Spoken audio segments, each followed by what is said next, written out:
Assalamualaikum Bu Aja. Waalaikumsalam Bu Winda. Apa kabar nih? Alhamdulillah baik. Iya Bu Aja, hari ini kan mau coaching ya Bu ya? Betul Bu Winda.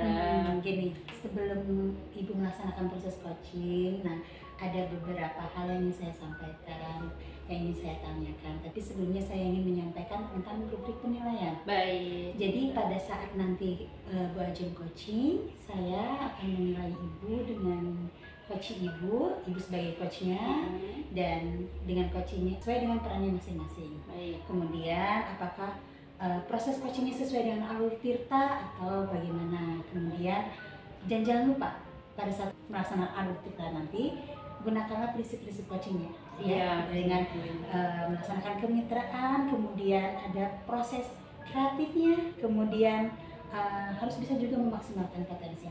Baik Bu Winda. Begitu ya Bu ya. Oke. Nah, untuk pertanyaan pertama nih Bu, dari kompetensi coaching, beberapa kompetensi coaching, mana bagian yang mau Ibu kembangkan? Di sini ada 3 kompetensi yang ingin saya kembangkan. Yang pertama mindfulness atau kehadiran penuh, lalu saya ingin mengembangkan cara mengajukan pertanyaan berbobot, serta cara untuk mendengarkan secara aktif. Oke Bu Ajeng, dari 3 ini, bagian mana kompetensi coaching yang paling Ibu prioritaskan untuk Ibu kembangkan? Kompetensi yang paling ingin saya prioritaskan untuk saya kembangkan yaitu untuk mengajukan pertanyaan berbobot Bu Win. Gitu. Oke. Di pertanyaan berbobot. Iya betul Bu Win. Penilaian Ibu sendiri terhadap kemampuan Ibu pada penilaian berbobot saat ini bagaimana? Begini Bu Win, saya tuh ada kelemahan di mana ketika saya sedang melaksanakan proses coaching, saya itu kurang bisa mengajukan pertanyaan yang berbobot pada coach saya. Dimana jadi pertanyaan yang saya ajukan itu terbilang ringan gitu Bu, jadi kurang menggali. Nah ini yang saya ingin kembangkan, bagaimana sih caranya agar saya tuh bisa mengajukan pertanyaan berbobot yang bisa menggali potensi si coach itu. Oke. Nah, untuk tolak ukur nih Bu, apa tolak ukur ketercapaian tujuan Ibu dalam mengembangkan kompetensi Ibu ini? Tolak ukur saya adalah ketika coaching yang sudah saya coaching itu bisa menemukan langkah-langkah atau solusi dalam mengatasi permasalahan yang ia hadapi. Oke, jadi itu tolak ukur yang akan kita capai ya Bu ya. Betul. Baik Ibu, saya cukupkan kegiatan pra-observasi ini. Nanti selanjutnya Ibu silakan melakukan proses coaching. Siap Bu. Siap. Mari Ibu. Terima kasih Bu. Ya, mari Bu. Siap. Assalamualaikum Bu Eni. Selamat siang Bu Eni. Siang Ibu. Gimana nih kabarnya hari ini nih Bu Eni? Ya sehat sih Bu, cuman mungkin ada yang saya pikirin Bu, agak mengganggu gitu Bu aja. Oke baik, nih saat ini kita mau mulai proses coaching ya Bu Eni ya. Oke, ada yang mau diomongin nggak nih Bu Eni kira-kira? Iya Bu, jadi gini nih Bu, yang saya pikirin tuh yang mengganggu ya, jadi kayak merambah ke aktivitas yang lain juga jadi tertunda gitu Bu. Bu Eni ada permasalahan berarti Bu Eni ya? Bener sekali Bu. Jadi oke, sebelum itu nih kira-kira tujuan apa nih yang ingin Bu Eni dapatkan sepanjang proses coaching atau obrolan kita hari ini nih Bu Eni? Iya, jadi gini Bu, tujuan yang ingin saya dapatkan pasti saya berharap dapat solusi ya dari obrolan kita hari ini gitu ya Bu ya. Jadi ini nih Bu permasalahannya. Jadi seperti yang Ibu ketahui bahwa sekolah kita kan akan mengadakan pentas seni ya Bu. Nah kebetulan kemarin saya dipanggil oleh Ibu Kepala Sekolah untuk jadi MC Bu. Nah sementara saya sendiri belum pernah menjadi MC sebagai dalam forum pentas sebesar pentas seni gitu ya. Selama ini sih, jadi di situ tuh jadi kayak ada kekhawatiran saya bisa nggak ya gitu. Padahal pentas seni itu sendiri kan satu acara yang itu harus si MC itu harus dituntut bisa mengajak antusiasme penonton gitu ya, dan durasi dari pentas seni itu juga kan nggak singkat ya Bu. Jadi saya itu kayak ada kekhawatiran saya bisa nggak ya gitu. Oh begitu Bu Eni. Jadi di sini Bu Eni ditunjuk sebagai MC dalam sebuah pentas seni, tapi Bu Eni merasa belum siap gitu Bu. Betul sekali. Oh gitu. Oke, kalau begitu saya melihat Bu Eni belum memiliki kepercayaan diri, Bu Eni ya. Benar, benar. Nah, menurut Bu Eni nih, kira-kira apa sih ciri-ciri orang yang memiliki tingkat kepercayaan diri itu, Bu Eni? Iya, betul sekali sih Bu Ajeng yang Ibu sampaikan. Saya tidak memiliki kepercayaan diri, dan kalau kata saya sih orang yang percaya diri itu yang dia bisa membawa dirinya di depan banyak orang tanpa merasa malu gitu ya. Dan kalaupun dia melakukan kesalahan, dia tetap bisa menguasai dirinya seperti itu. Jadi dia punya keberanian untuk berada di depan orang banyak dalam segala situasi seperti itu. Gitu, Bu Eni. Baik, kalau begitu nih menurut Bu Eni nih, kan yang tahu kapasitas Bu Eni mah Bu Eni sendiri ya. Kalau menurut Bu Eni nih, level tingkat kepercayaan diri Bu Eni itu kira-kira di level berapa tuh Bu Eni? Kalau dikaitkan dengan sebagai MC-nya sih saya masih 4 Bu. Masih 4. Wah, masih lumayan rendah ya Bu Eni ya. Benar. Nah, kira-kira nih Bu Eni mau meningkatkannya sampai ke level berapa nih Bu Eni? Idealnya sih 10 ya Bu. Cuma saya nggak mau muluk-muluk, saya 8 aja sih kayaknya Bu untuk tahapan ini. Itu baik.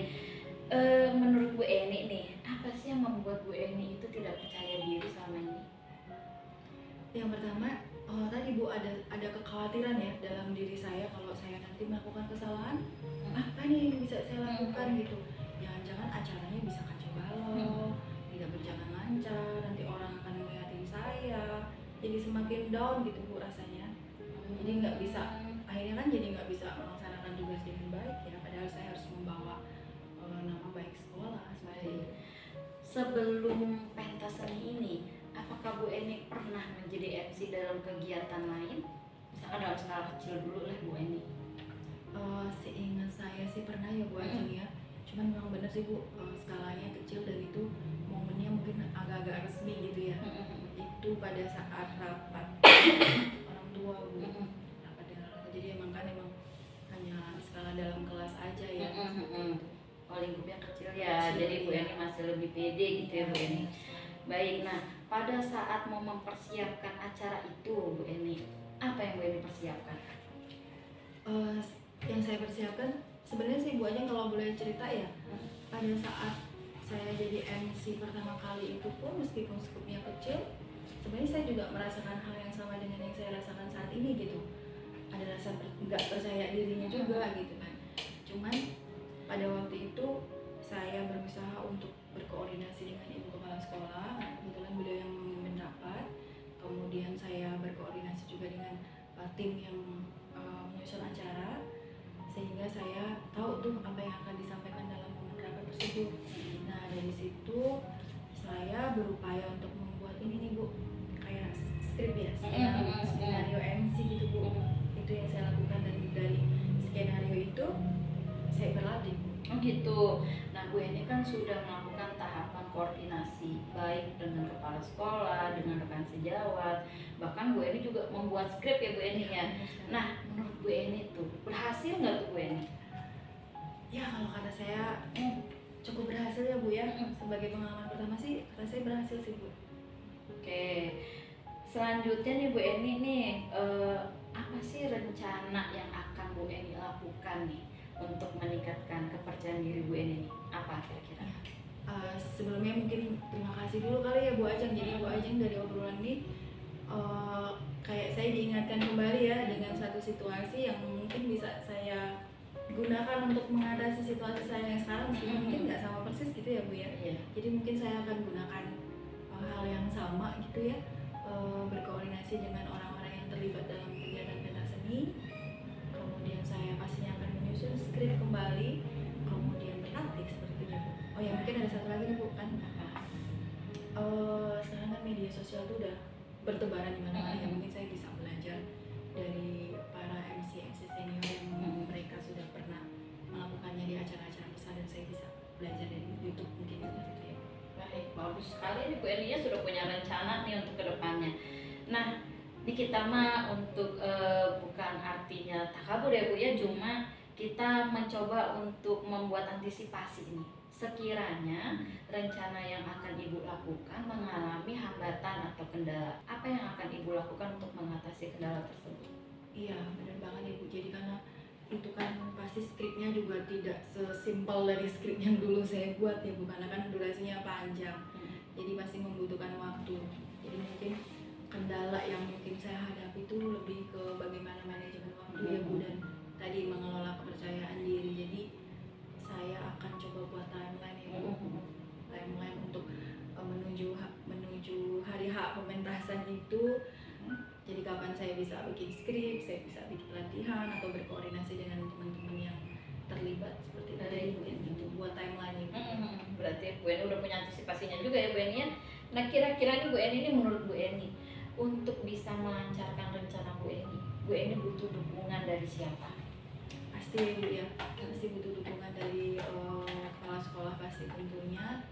Sama kayaknya ini ya Bu, saya butuh dukungan dari Ibu Rosa kali ya Bu ya, sebagai guru bahasa Indonesia. Kan beliau pasti punya kompetensi di bidang per-MC-an gitu ya Bu. Jadi mungkin nanti setelah saya susun skrip, saya berdiskusi dengan Bu Rosa untuk minta feedback dari beliau dari skrip yang saya susun, dan tentu saja saat latihan juga mungkin bisa minta bantuan beliau.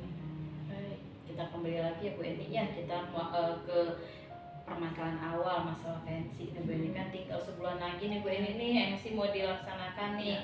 Nah, kapan nih Ibu mau memulai membuat timeline serta melaksanakannya nih?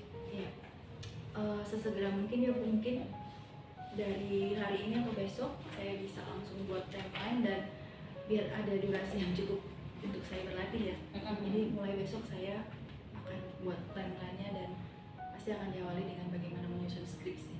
Iya. Pertanyaan terakhir Bu Eni, seberapa besar komitmen Bu Eni untuk melaksanakan timeline Bu Eni? Iya,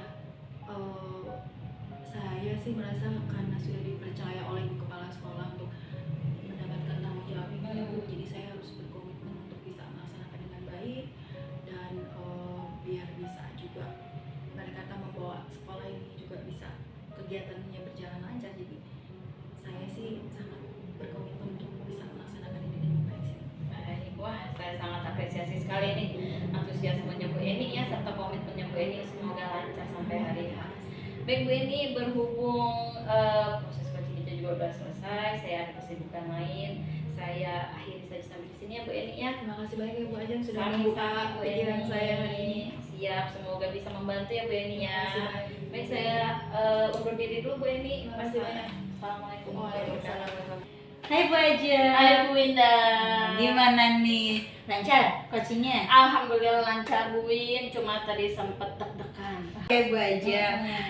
Dari proses coaching tadi nih, apa saja yang sudah Ibu lakukan untuk mencapai tujuan pengembangan kompetensi coaching Ibu?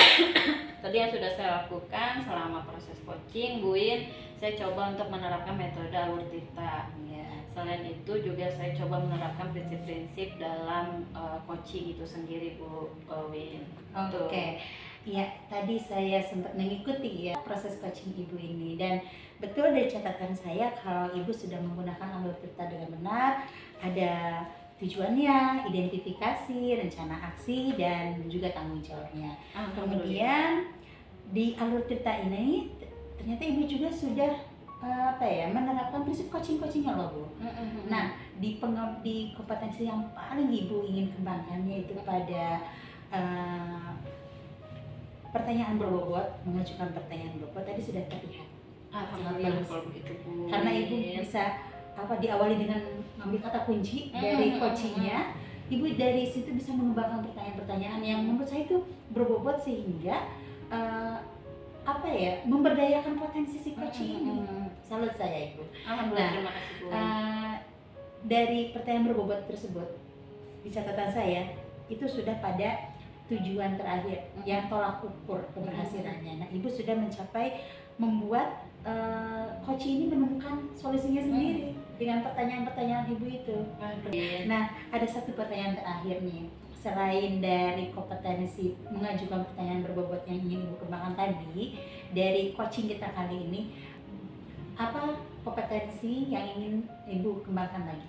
Saya tuh sebenarnya pengen banget nih Bu Win mengembangkan satu kompetensi lagi, yaitu mindfulness atau kehadiran penuh gitu Bu Win. Soalnya saya merasa saya gampang ke distract Bu Win. Kayak tadi ada suara pulpen jatuh, saya agak terganggu gitu Bu Win, fokus saya Bu Win. Itu Oke. saja paling Bu Win. Jadi sekarang ke kehadirannya ya. Iya, betul, Bu. mindfulness-nya. Sip, tidak apa-apa. Nanti kita lihat kembali proses coaching selanjutnya. Semoga proses coaching kali ini kita bisa menyempurnakan proses coaching selanjutnya. Amin. Oke, cukup sekian ya Pasca Besar Pasti kali ini. Semoga bermanfaat. Amin. Terima kasih banyak Bu Maaf Win. ya, Terima terima kasih kasih bantuannya Bu waktunya. Win.